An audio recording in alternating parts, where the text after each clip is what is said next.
So, another thing that I want to share is that I feel that the typical traditional chest drains that are, put at the most of the places still, they are actually too innocuous and too invasive for most of the situations, if not most, for many of the situations.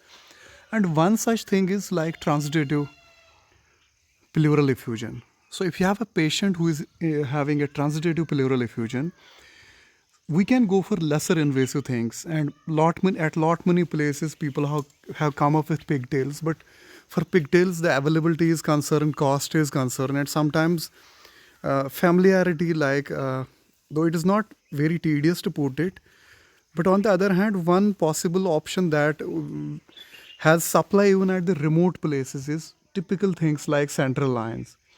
So I have put, even when there wasn't availability of things, even triple lumen central lines, double lumen central lines, and most where I have settled now is one 16 gauge cannula, 14 gauge cannula, this single lumen central line, this one.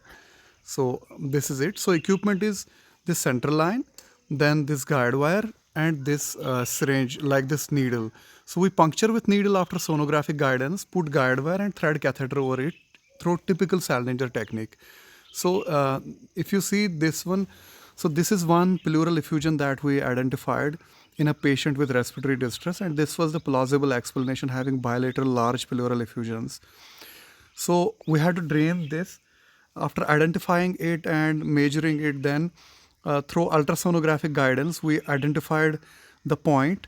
So first thing we do is take with like 5 ml syringe and small needle. After giving local, through same we take small amount of fluid. If it comes as transitive, this straw-colored fluid, then we are sure that this is a transitive effusion. So what we do after that, then we put proper under USG guidance, and the guide, this needle. Through needle we put guide wire, we thread it. Then over the guide wire we thread catheter. See how small catheter, just 14 gauge cannula. We put it in chest cavity, and after that take guide wire out. This is the fluid coming, and this is it. After few, like 10-15 minutes, it has drained it. So the crux is that we can use, based upon their less inoculousness or less invasiveness, lesser dissection is needed, and if you have USD, then it is very safe. Less pain is there. So this is one thing we can try.